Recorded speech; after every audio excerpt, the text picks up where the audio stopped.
నమస్కారం ఘంటారావానికి స్వాగతం. ముందుగా ప్రధానాంశాలు. ఎన్నికల ప్రచారంలో దూసుకుపోతున్న సీఎం కేసీఆర్. రోజుకు 2 సభలతో గులాబీ దళపతి దూకుడు.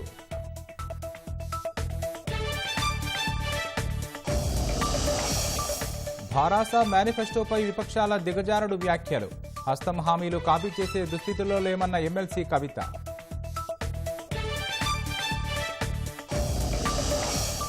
రాష్ట్రంలో డబుల్ ఇంజన్ సర్కార్ దిశగా భాజపా కసరత్తు. జమ్మికుంట బహిరంగ సభకు హాజరు కానున్న రాజ్నాథ్ సింగ్.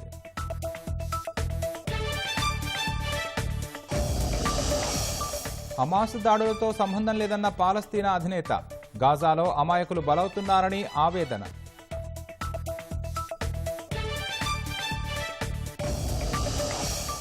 దేశవ్యాప్తంగా ఘనంగా దేవీ శరన్నవరాత్రి ఉత్సవాలు. బ్రహ్మోత్సవాల్లో చినశేష వాహనంపై ఊరేగిన శ్రీవారు.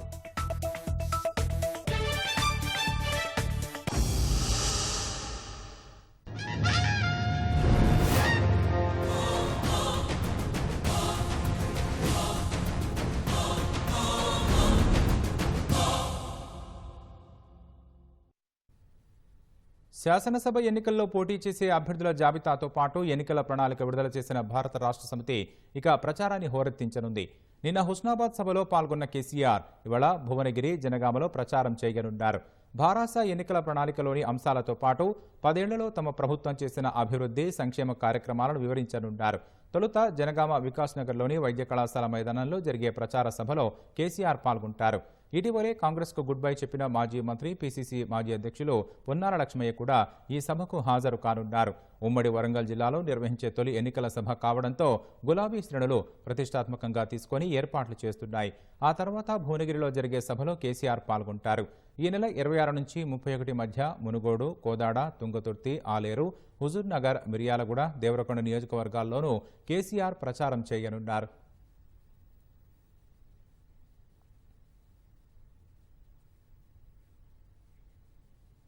భారాస మేనిఫెస్టోపై కాంగ్రెస్, భాజపా నేతలు దిగజారుడు వ్యాఖ్యలు చేస్తున్నారని ఎమ్మెల్సీ కవిత మండిపడ్డారు.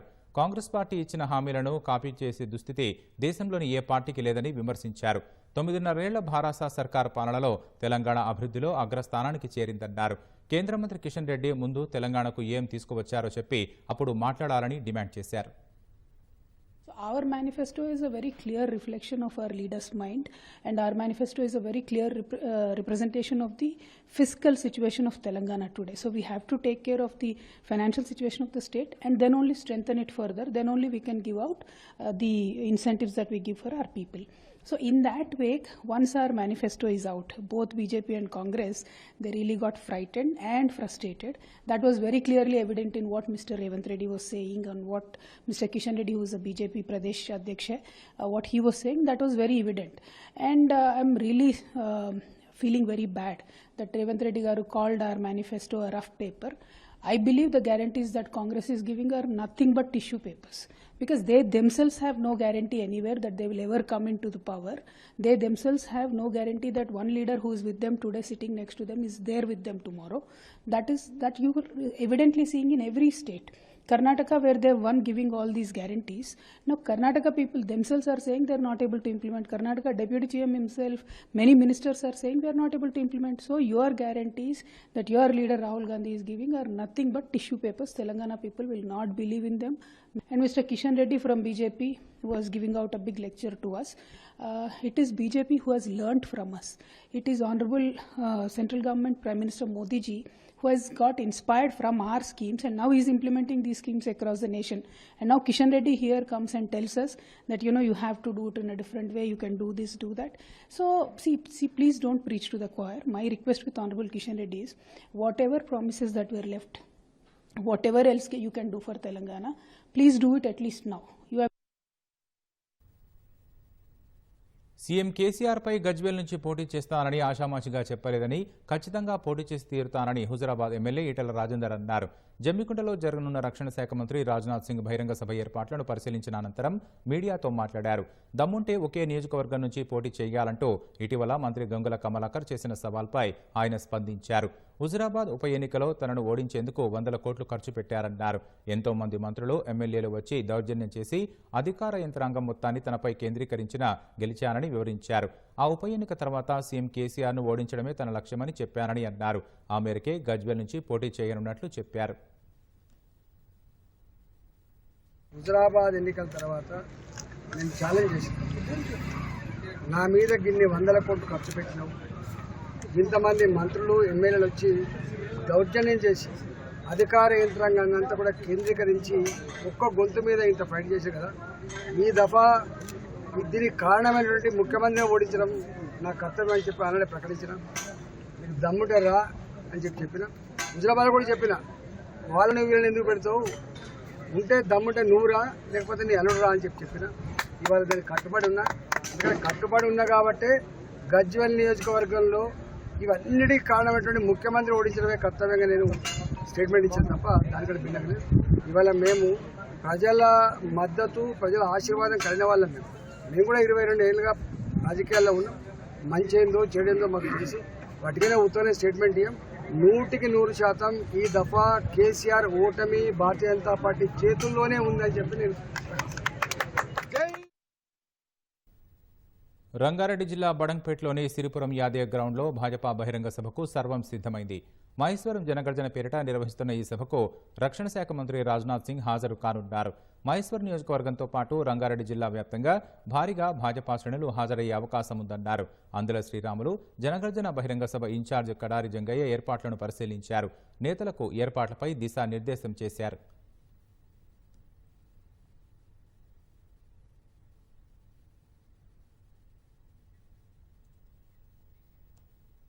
ముఖ్యమంత్రి కేసీఆర్ ప్రవేశపెట్టిన మేనిఫెస్టో గురించి మాట్లాడే నైతిక హక్కు కాంగ్రెస్ భాజపాకు లేదని శాసనమండలి చైర్మన్ గుత్తా సుఖేందర్ రెడ్డి అన్నారు. మేనిఫెస్టో ప్రజలందరికీ ఆమోదయోగ్యంగా ఉందని, అన్ని వర్గాల ప్రజలు హర్షం వ్యక్తం చేస్తున్నారన్నారు. కాంగ్రెస్ ఇచ్చిన 6 గ్యారంటీలు అధికారంలో ఉన్న రాష్ట్రాల్లో ఎందుకు అమలు చేయడం లేదని ప్రశ్నించారు. ఇవాళ వారు కూడా కాంగ్రెస్ పార్టీ కూడా 6 గ్యారంటీలు ప్రకటించింది. ఈ 6 గ్యారంటీలు కాంగ్రెస్ పాలిత రాష్ట్రాల్లో ఎందుకు అమలు చేయలేకపోతున్నారు అనేటువంటి ప్రశ్న ఎమ్మడే వస్తుంది. బీజేపీ నైతిక హక్కు లేదు కేసీఆర్ గారిని విమర్శించడానికి కానీ, కేసీఆర్ భవిష్యత్ కార్యక్రమాన్ని ప్రకటించడానికి కానీ, ఆయన వ్యతిరేకించడానికి వీల్లేదు. ఎందుకంటే వాళ్ళు ఇవన్నీ ఉండొద్దని కోరేటువంటి పార్టీ బీజేపీ. సంక్షేమం ఉండొద్దు, రైతు బీమా ఉండొద్దు, ఏది కూడా ఫ్రీగా లేదా రైతులను ఆదుకోవాలనేటువంటి కార్యక్రమం, పేదలను ఆదుకునేటువంటి కార్యక్రమానికి కిషన్ రెడ్డి గారి పార్టీ వ్యతిరేకం అనేటువంటిది చాలా స్పష్టం. కాబట్టి వాళ్ళ విమర్శలను పట్టించుకోవాల్సినటువంటి అవసరం లేదు. తొలి విడత బస్సు యాత్ర తర్వాతనే రెండో జాబితా ఉంటుందని కాంగ్రెస్ వర్గాలు అంచనా వేస్తున్నాయి. దాదాపు 110 నియోజకవర్గాలకు స్క్రీనింగ్ కమిటీ కసరత్తు పూర్తి చేసిన వివాదాస్పదం లేని సగం స్థానాలకు మాత్రమే అభ్యర్థులను ప్రకటించింది. దాదాపు 30 చోట్ల గట్టి పోటీ ఉండడంతో సంప్రదింపులు చేసే బాధ్యతను జానారెడ్డి నేతృత్వంలోని సమన్వయ కమిటీకి ఏఐసీసీ అప్పగించింది. ఈ నెల 21 తర్వాత ఎప్పుడైనా రెండో జాబితా వెలువడే అవకాశం ఉన్నట్లు పార్టీ వర్గాలు భావిస్తున్నాయి. మొదటి జాబితా విడుదలైన తర్వాత పెద్ద ఎత్తున అసంతృప్తి చెలరేగుతుందని రాష్ట్ర కాంగ్రెస్ అంచనా వేసినా అలాంటిదేమీ జరగలేదు. 4-5 చోట్ల కొందరు అసంతృప్తి వ్యక్తం చేయగా, మరికొందరు అధికారంలోకి వచ్చాక లబ్ధి చేకూరుతుందని భావించి వెనక్కి తగ్గినట్లు తెలుస్తోంది. ఇప్పటికే బీఆర్ఎస్ టికెట్లు ప్రకటించడంతో సహా భాజపాలో గెలిచే అవకాశాలు లేవన్న ప్రచారంతో పార్టీలోనే ఉండాల్సిన పరిస్థితి నెలకొందని కాంగ్రెస్ వర్గాలు అంచనా వేస్తున్నాయి. అభ్యర్థుల ఎంపిక కోసం 4 సార్లు సమావేశమైన స్క్రీనింగ్ కమిటీ దాదాపు 110 నియోజకవర్గాలు కసరత్తు పూర్తి చేయగా తొలి విడతలో 55 స్థానాలకు అభ్యర్థులను ప్రకటించింది. మిగిలిన 64 స్థానాల్లో 9 మినహా అన్నింటిపై కసరత్తు పూర్తయినట్లు సమాచారం. ఆ 9 చోట్ల వామపక్షాలతో పొత్తు, 5-6 పార్టీలో చేరేవారుండటంతో పక్కన పెట్టినట్లు తెలుస్తోంది. ఆ విషయంపై ఇప్పటికే సంప్రదింపులు జరుగుతున్నట్లు తెలిపిన కాంగ్రెస్ 4-5 రోజుల్లో మొత్తం కొలిక్కి వచ్చే అవకాశం ఉందని భావిస్తోంది. దాదాపు 30 చోట్ల అభ్యర్థుల ఎంపికలో తీవ్రమైన పోటీ నెలకొనడంతో ఏకాభిప్రాయం సాధించిన తర్వాత ప్రకటించడం మంచిదని పీసీసీ, ఏఐసీసీ భావిస్తోంది. ఎన్నికల ప్రచారంలో పాల్గొనేందుకు పార్టీ అగ్రనేతలు రాహుల్ గాంధీ, ప్రియాంక గాంధీ ఈ నెల 18 నుంచి 3 రోజుల పాటు రాష్ట్రంలో పర్యటించనున్నారు. ఈ నెల 18న రామప్ప దేవాలయంలో శివుడికి ప్రత్యేక పూజలు చేసి బస్సు యాత్ర ద్వారా ప్రచారం ప్రారంభించనున్నారు. అదే రోజు భూపాలపల్లిలో మహిళలతో, ఈ నెల 19న రామగుండంలో సింగరేణి కార్మికులతో ప్రత్యేక సమావేశాలు ఉంటాయని పీసీసీ అధ్యక్షుడు రేవంత్ రెడ్డి ప్రకటించారు. 20న జగిత్యాల, బోధన్, నిజామాబాద్ హుస్నాబాద్లలో బస్సు యాత్ర సభలుంటాయన్న ఆయన రాష్ట్రంలో 3 విడతలుగా బస్సు యాత్ర నిర్వహించాలని నిర్ణయించినట్లు చెప్పారు. ఈలోగా గట్టి పోటీ ఉన్న దాదాపు 30 స్థానాలకి చెందిన నాయకులతో జానారెడ్డి నేతృత్వంలోని సమన్వయ కమిటీ మాట్లాడి సంప్రదింపులు పూర్తి చేసి నివేదిక అందించే అవకాశం ఉందని పీసీసీ, ఏఐసీసీ భావిస్తోంది. అప్పటి వరకు వామపక్షాలతో పొత్తులు, చేరికలు పూర్తవుతాయని భావిస్తోంది. తొలి విడత బస్సు యాత్ర పూర్తవుతుండటంతో ఈ నెల 21న ఢిల్లీలో స్క్రీనింగ్ కమిటీ సమావేశమయ్యే అవకాశం ఉందని పార్టీ వర్గాలు వెల్లడించాయి. మరోసారి కసరత్తు చేసి మిగిలిన 64 నియోజకవర్గాలకు చెందిన జాబితాను కేంద్ర ఎన్నికల కమిటీకి నివేదించనుంది. అందులో అన్నింటికీ సీఈసీ ఆమోదముద్ర వేసి ఒకేసారి అన్నింటిని ప్రకటిస్తుందా లేక మరో 2 విడతల్లో ప్రకటిస్తుందా అన్న విషయంపై స్పష్టత రావాల్సి ఉందని పార్టీ వర్గాలు చెబుతున్నాయి. బీఫారాల పంపిణీ మేనిఫెస్టో ప్రకటనతో పార్టీ శ్రేణుల్లో కోలాహలం నెలకొన్న తరుణంలో పలువురు నేతలు భారాసాని వీడారు. సీనియర్ నేత బాలసాని లక్ష్మీనారాయణ, మాజీ ఎమ్మెల్సీ, మరో 3 కార్పొరేటర్లు, 2 మాజీ కార్పొరేటర్లు, మరికొంతమంది నాయకులు గులాబీ పార్టీకి రాజీనామా చేశారు. మాజీ మంత్రి తుమ్మల, ప్రచార కమిటీ కో చైర్మన్ పొంగులేటి శ్రీనివాసరెడ్డి రంగంలోకి దిగి ఆపరేషన్ ఆకర్ష్కి తెరలేపారు. పార్టీలో పరిణామాలు చక్కదిద్దేందుకు మంత్రి పువ్వాడ అజయ్ రంగంలోకి దిగడంతో ఖమ్మం రాజకీయం కాకరేపుతోంది. ఖమ్మం జిల్లా కేంద్రంగా రాజకీయ పరిణామాలు వేగంగా చోటు చేసుకున్నాయి. మంత్రి పువ్వాడ అజయ్ ప్రాతినిధ్యం వహిస్తున్న ఖమ్మంలో వేగంగా సమీకరణాలు మారుతూ ఉండటంతో చర్చనీయాంశంగా మారింది. సీనియర్ నేత బాలసాని లక్ష్మీనారాయణ పార్టీ ప్రాథమిక సభ్యత్వానికి రాజీనామా చేస్తున్నట్లు ప్రకటించారు. ఆ తర్వాత మాజీ మంత్రి తుమ్మల నాగేశ్వరరావు, ప్రచార కమిటీ కో చైర్మన్ పొంగులేటి శ్రీనివాసరెడ్డి హైదరాబాద్ నుంచి నేరుగా బాలసాని నివాసానికి చేరుకున్నారు. ఆయన్ను కాంగ్రెస్ లోకి ఆహ్వానించడంతో బాలసాని అంగీకరించారు. అనంతరం ఇద్దరు నేతలు వ్యూహాత్మకంగా 3 భారాస కార్పొరేటర్లు, మరికొంతమంది నాయకుల్ని పార్టీలోకి స్వాగతించారు. భారాస సీనియర్ నాయకుడు కార్పొరేటర్ కమట్టపు మురళితో పాటు కార్పొరేటర్లు చావా మాధవి నారాయణరావు, రావూరి కరుణ సైదుబాబు కాంగ్రెస్ గూటికి చేరారు. వీరితో పాటు మరికొందరు నాయకులు కాంగ్రెస్ గూటికి చేరారు.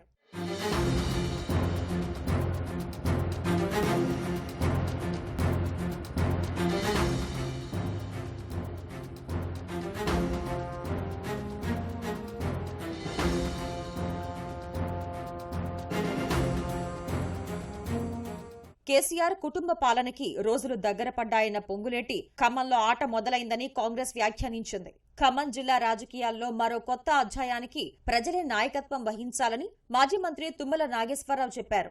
మా మీద ఉన్నటువంటి నమ్మకాన్ని మీరందరూ నిరూపించాలని, తద్వారా ఈ జిల్లా రాజకీయాల్లో ఒక కొత్త అధ్యాయానికి మీరే సైనికులు కావాలని, మీ శక్తి సామర్థ్యాలు తెలంగాణ రాష్ట్రానికే కాకుండా భారతదేశానికి ఖమ్మం జిల్లా ప్రజల యొక్క చైతన్య స్ఫూర్తి కానీ, వాళ్ళ యొక్క నిజాయితీ రాజకీయాలు కానీ, వాళ్ళ యొక్క ప్రజాహిత రాజకీయాల కోసం ప్రజలు ఏ రకంగా స్పందిస్తారో గత చరిత్ర మనకు తెలుసు.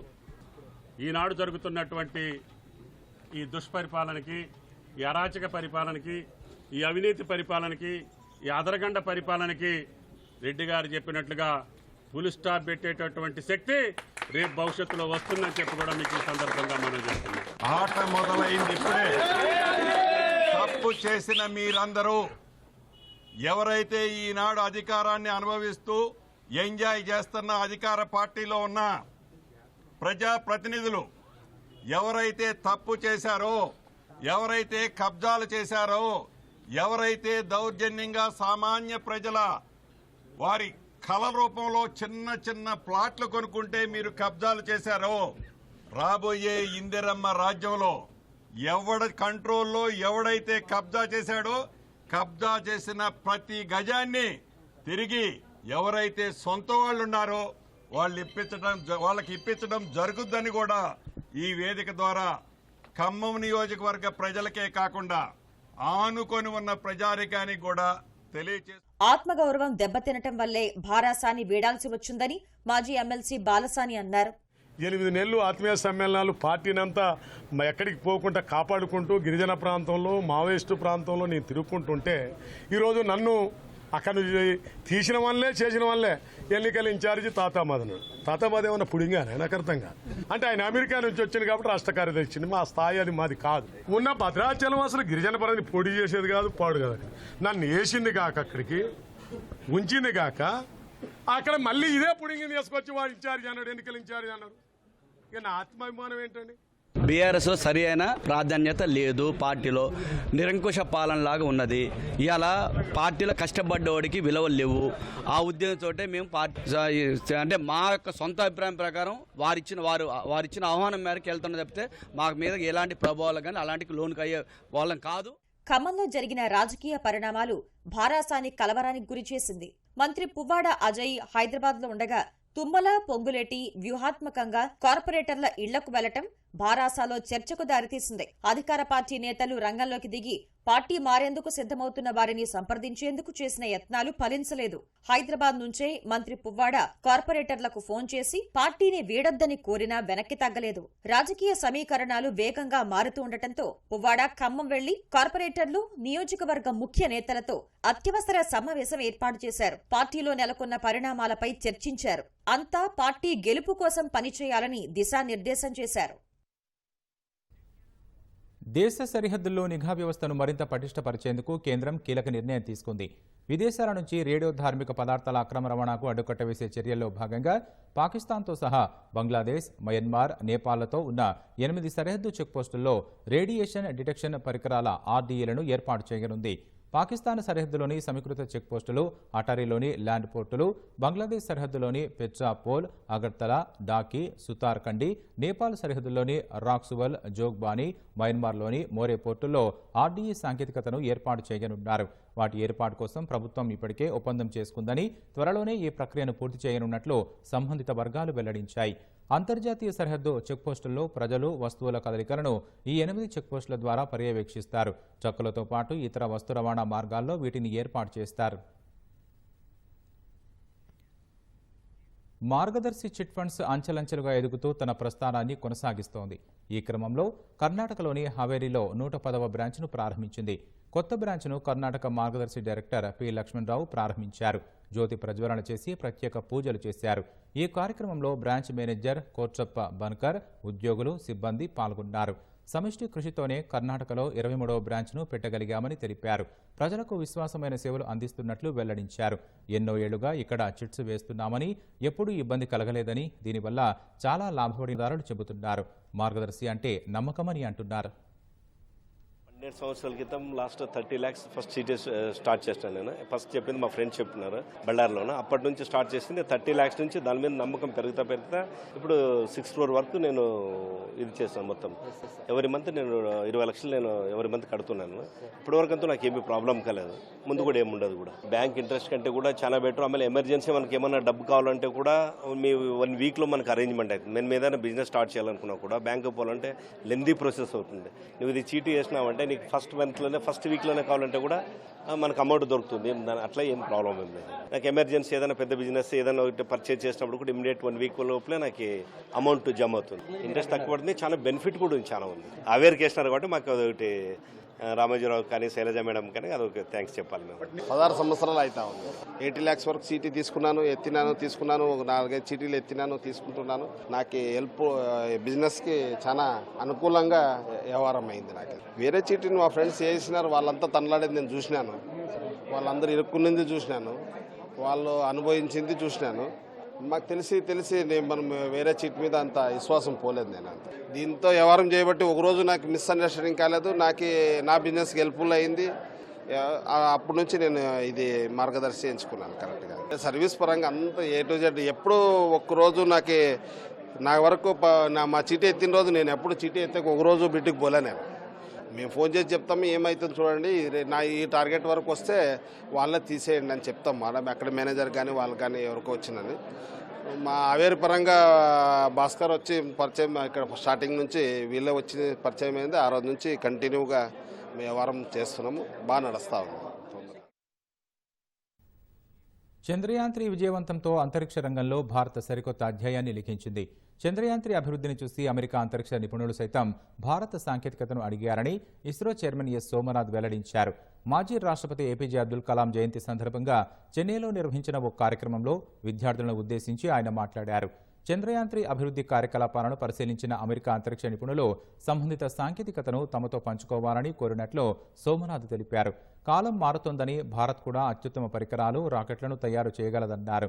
నాసాకు చెందిన జెట్ ప్రొపల్షనల్ లాబొరేటరీ నిపుణులను ఇస్రోకు ఆహ్వానించి వారికి చంద్రయాన్-3 గురించి దీన్ని ఎలా రూపొందించామో వివరించామని ఆయన పిల్లలతో పంచుకున్నారు. భవిష్యత్తులో భారతీయులు చంద్రునిపైకి వెళతారని ధీమా వ్యక్తం చేశారు.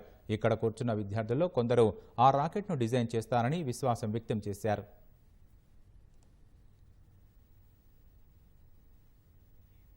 కర్ణాటకలో ఓ కాంట్రాక్టర్ సహా 3 ఇలాకాల్లో 3 రోజుల పాటు ఆదాయ పన్ను శాఖ జరిపిన దాడుల్లో భారీగా డబ్బు, పలు పత్రాలు లభ్యమైనట్లు తెలుస్తోంది. సోదాల్లో 50 కోట్లకు పైగా నగదు చిక్కినట్లు ఓ ఉన్నతాధికారి వెల్లడించారు. 2 మౌలిక సదుపాయాల కంపెనీలకు చెందిన 25 చోట్ల గురువారం మొదలైన దాడులు శుక్రవారం సాయంత్రం వరకు 45 చోట్లకు విస్తరించాయని పేర్కొన్నారు. శనివారం మరో 10 చోట్ల సోదాలు జరిగాయని చెప్పారు. పన్ను ఎగవేత ఆరోపణలపై ఐటీ శాఖ అధికారులు సహకార నగర్, సంజయ్ నగర్ సహా పలు ప్రాంతాల్లోని నిందితుల కార్యాలయాలపై దాడులు చేశారు. పలు పత్రాలను స్వాధీనం చేసుకున్నారు. ఐటీ దాడులపై స్పందించిన భాజపా నేత మాజీ మంత్రి సిటీ రవి కర్ణాటకలో కాంగ్రెస్ ప్రభుత్వంపై మండిపడ్డారు. నిర్మాణ రంగానికి చెందిన వారు కాంగ్రెస్ ప్రభుత్వానికి లంచం ఇవ్వకపోవడం వల్లే ఈ పరిస్థితులు ఏర్పడ్డాయని ఆరోపించారు. గాజాపై దాడుల సందర్భంగా ఇజ్రాయెల్ సైన్యం పెద్ద ఎత్తున ఆయుధాలను స్వాధీనం చేసుకుంది. ఇందులో ల్యాండ్ మైన్లు, రాకెట్ లాంచర్లు, అధునాతన తుపాకులు, భారీ సంఖ్యలో గ్రెనేడ్లు ఉన్నాయని ఇజ్రాయెల్ సైనికాధికారి వెల్లడించారు. అత్యవసర వైద్య చికిత్సకు కావాల్సిన వస్తువులు హమాస్ మిలిటెంట్ల వాహనాల్లో దొరికాయని తెలిపారు. ముందస్తు ప్రణాళికలో భాగంగా ఈ ఆయుధాలు, వైద్య పరికరాలను తమ వాహనాల్లో పెట్టుకుని ప్రజలపై దాడికి తెగబడ్డారని ఇజ్రాయెల్ సైనికాధికారి పేర్కొన్నారు.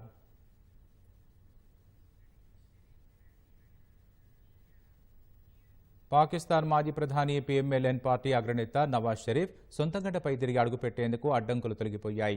2019 నుంచి ఆయన లండన్లో ఉంటున్నారు. అవినీతి కేసులో 7 ఏళ్ల జైలు శిక్ష పడిన ఆయన ఆరోగ్య కారణాలతో చికిత్స కోసం లండన్ వెళ్లి అక్కడే ఉంటున్నారు. అప్పటి నుంచి వివిధ కేసుల విచారణకు నవాజ్ షరీఫ్ హాజరు కావడం లేదు. దాదాపు 4 ఏళ్ల తర్వాత లండన్ నుంచి పాక్కు వెళుతున్న నవాజ్ షరీఫ్కు స్వాగతం పలికేందుకు పీఎంఎల్ఎన్ పార్టీ ఈ నెల 21న మినారే పాకిస్తాన్లో భారీ ర్యాలీ ఏర్పాటు చేసింది. ఈ ర్యాలీకి లాహోరు జిల్లా యంత్రాంగం షరతులతో అనుమతి ఇచ్చింది. రాజ్యాంగ సంస్థలు, సైన్యం, న్యాయ వ్యవస్థకు వ్యతిరేకంగా ఎటువంటి ప్రసంగాలు చేయరాదని జిల్లా అధికారులు ఆంక్షలు విధించారు. జనవరిలో జరిగే పాకిస్తాన్ సార్వత్రిక ఎన్నికల్లో పీఎంఎల్ఎన్ పార్టీకి నవాజ్ షరీఫ్ సారథ్యం వహించనున్నారు.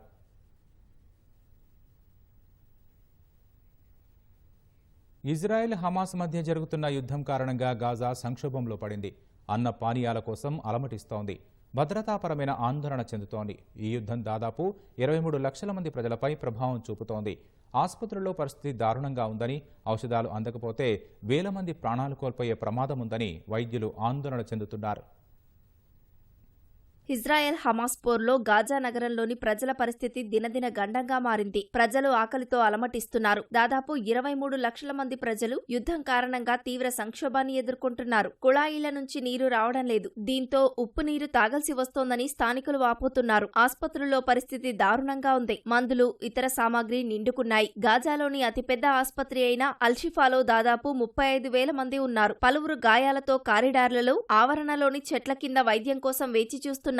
ఇళ్లు ధ్వంసమైన వారు కూడా సురక్షిత ప్రాంతమని భావించి ఆస్పత్రికి వస్తున్నారని అధికారులు తెలిపారు. ఔషధాలు అందకపోతే వేల మంది ప్రాణాలు కోల్పోయే ప్రమాదం ఉందని వైద్యులు హెచ్చరిస్తున్నారు. ఉత్తర గాజాను ఖాళీ చేయాలన్న ఇజ్రాయెల్ హెచ్చరికలతో లక్షల మంది ఇళ్లు ఖాళీ చేసి దక్షిణ గాజాకు వెళ్తున్నారు. నిన్న ఉదయం 10 గంటల నుంచి 1 గంట వరకు ఇజ్రాయెల్ కారిడార్ ఏర్పాటు చేయగా లక్షల మంది వలసబాట పట్టారు. వలస వెళుతున్న వారిని హమాస్ అడ్డుకుంటోంది. పౌరుల వాహనాలను అడ్డుకున్న ఫోటోలను హమాస్ సామాజిక మాధ్యమం ఎక్స్ లో పెట్టింది. ఇజ్రాయెల్లోకి ప్రవేశించేందుకు ప్రయత్నించిన తమ సభ్యుల్లో 3 చనిపోయినట్లు హమాస్ ధృవీకరించింది. యుద్ధం కారణంగా గాజాలో ఇప్పటి వరకు 2,329 మంది మరణించారు. హమాస్ దాడుల్లో 1,300 మంది ఇజ్రాయెల్ సైనికులు, పౌరులు మరణించారు. హమాస్ స్థావరాలపై ఇజ్రాయెల్ దాడులు కొనసాగిస్తోంది. అప్పట్లో తమ దేశంలోని నిరిం ప్రాంతంలో జరిపిన మారణకాండకు బాధ్యుడైన హమాస్ కీలక కమాండర్ బిలాల్ అల్-కేద్రాను అంతమొందించినట్లు ఇజ్రాయెల్ వాయుసేన ప్రకటించింది. ఆ దాడికి సంబంధించిన దృశ్యాలను సామాజిక మాధ్యమం ఎక్స్ లో పోస్ట్ చేసింది.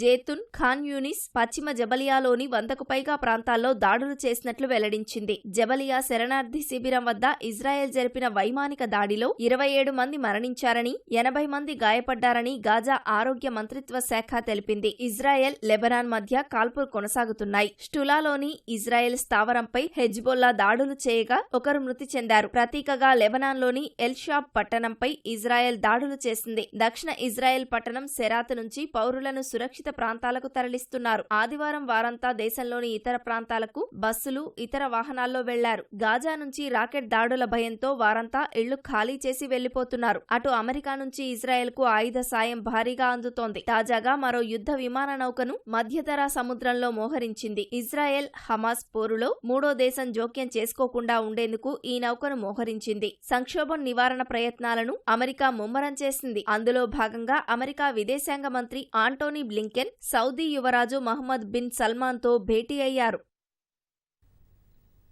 తిరుమలలో శ్రీవారి నవరాత్రి బ్రహ్మోత్సవాలు ఘనంగా జరుగుతున్నాయి. ఉత్సవాల్లో భాగంగా ఉదయం చిన్నశేష వాహన సేవ కార్యక్రమం నిర్వహించారు.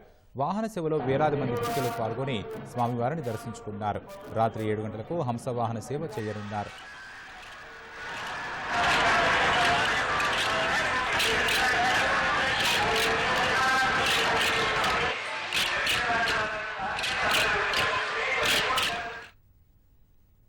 హైదరాబాద్లోని ఏఎస్-రావు నగర్లో సినీ నటి శ్రద్ధాదాస్ సందడి చేశారు. నగరంలో కొత్తగా ఏర్పాటు చేసిన వస్త్ర దుకాణ ప్రారంభోత్సవంలో ఆమె పాల్గొన్నారు. ఈ సందర్భంగా శ్రద్ధను చూడడానికి అభిమానులు పెద్ద ఎత్తున తరలివచ్చారు. సంప్రదాయ చీరకట్టలో అభిమానులను అలరించిన శ్రద్ధ సందర్భానికి తగిన విధంగా వస్త్రధారణ ఉండాలని తెలిపారు.